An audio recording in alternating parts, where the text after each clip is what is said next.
Digha Kolkata helicopter পরিষেবা চালুর দাবি। পুজোর আগেই কি শুরু পরিষেবা? জল্পনা তুঙ্গে।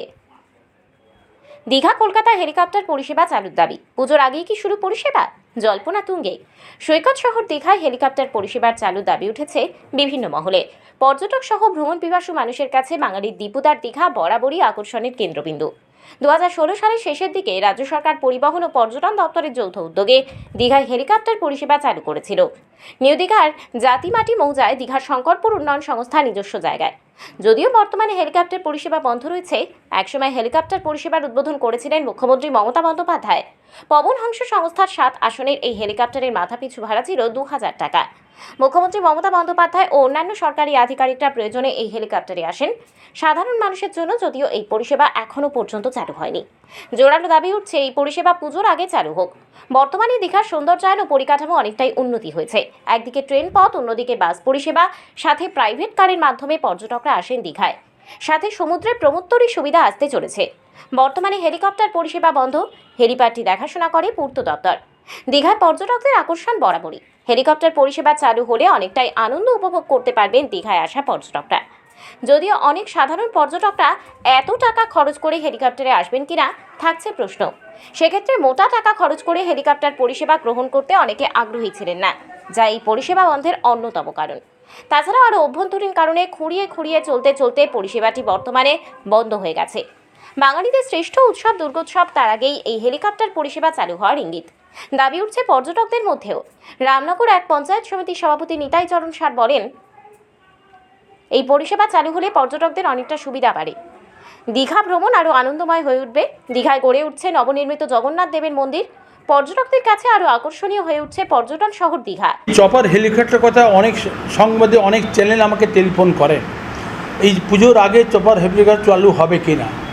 আমি বলেছিলাম মাননীয় মুখ্যমন্ত্রী মমতা বন্দ্যোপাধ্যায়, আমাদের দীঘা শঙ্কর উন্নয়ন পর্ষদ, তৎস পঞ্চায়েত সমিতি, আমাদের পর্যটক কেন্দ্র গ্রাম পঞ্চায়েতগুলি আছে এবং আমাদের বিশেষ করে পূর্ব মেদিনীপুর আমাদের জেলা শাসক সম্মানীয় পূর্ণেন্দু মাঝি মহোদয় আছেন, আমাদের এসডিও সাহেব সৌভিক ভট্টাচার্য মহোদয় আছেন।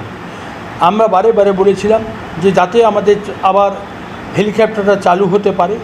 পর্যটকরা যে দীঘার আজকে ঐতিহ্যবাহী দীঘা, আজকে হাজারো হাজারো মানুষের যেখানে প্রতিদিন যাতায়াত করছে, সেক্ষেত্রে আরও বেশি উৎসাহিত হবে। তার জন্য বাংলার মুখ্যমন্ত্রী মমতা বন্দ্যোপাধ্যায়, অভিষেক বন্দ্যোপাধ্যায় যে দায়িত্ব নিয়ে যে গুরুত্ব সহকারে আরও গুরুত্ব দিয়েছেন যে সার্বজনীন দুর্গোৎসবের আগে আবার হেলিকপ্টার চালু হবে। আমরা তার কাছে কৃতজ্ঞ যে দীঘা আজকে দীঘা সুন্দরী হিসেবে যে পরিগণিত হয়েছে। আবার নতুনভাবে হেলিকপ্টার চালু হলে পর্যটকদের আরও বেশি আকৃষ্ট হবে, আরও বেশি আনন্দ হবে। এদিকে মেরিন ড্রাইভ, এদিকে হেলিকপ্টার চালু, সেদিকে আবার সমুদ্রের তৈরি দিয়ে সমুদ্রের মধ্যিখানে আমাদের যে জিনিসটি তৈরি হয়েছে সেটাকে আজকে পর্যটক বেড়ানোর জন্য, তার জন্য আজকে বিশেষ করে আকর্ষণীয় উঠবে দীঘা। আজকে সেই দীঘা আরও হাজার মানুষ পর্যটক এখানে আসবে। এগরা বিধানসভার বিধায়ক তরুণ কুমার মাইতি বলেন, আন্তর্জাতিক মানচিত্রে দীঘা যেভাবে তার স্থান করে নিয়েছে, হেলিকপ্টার পরিষেবা চালু হলে তা আরও আকর্ষণীয় হয়ে উঠবে। সেগুলো ভিজিবলি চেঞ্জ হয়েছে, দৃশ্যত পরিবর্তন হয়েছে। যারা 10 বছর আগে এসেছেন, 11 বছর আগে এসেছেন আর আজকে দীঘা আসছেন, তারা তফাৎটা বুঝতে পারছেন যে একটা সত্যি কথা বলতে একটা ঐতিহাসিক পরিবর্তন এই স্পটগুলোর হয়েছে। এবং এটা হওয়ার ফলে আবার তার সঙ্গে জগন্নাথ দেবের মন্দির যুক্ত হচ্ছে।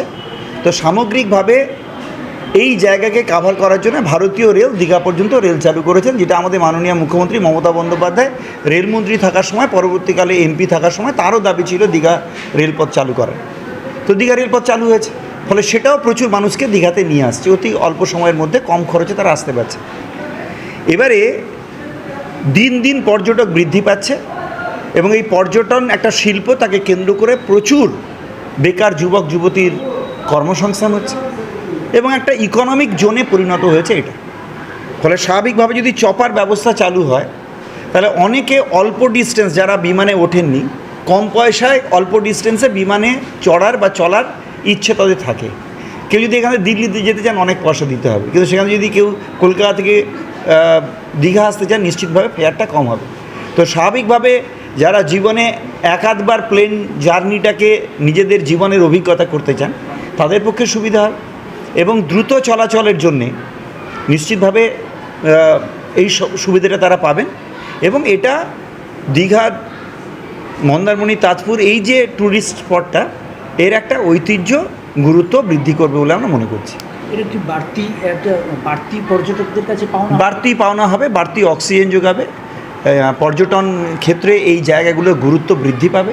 ফলে স্বাভাবিকভাবে সামগ্রিকভাবে দীঘা, মন্দারমণি, তাজপুরকে ঘিরে যে পর্যটন কেন্দ্র, এই পর্যটন কেন্দ্রটা নিশ্চিতভাবে আরও বেশি গুরুত্বপূর্ণ হয়ে উঠবে, আরও বেশি মানুষের সমাগম হবে, আরও বেশি কর্মসংস্থান হবে। মহকুমা শাসক সৌভিক ভট্টাচার্য বলেন, এই মুহূর্তে পরিষেবা চালুর কোনো খবর নেই, তবে ঊর্ধ্বতন মহলে যেমন নির্দেশ আসবে সেই মতো পদক্ষেপ গ্রহণ করা হবে। পর্যটক সহ স্থানীয় বাসিন্দারা আশায় বুক বাঁধছে কবে চালু হবে এই হেলিকপ্টার পরিষেবা। Bureau report, DN update.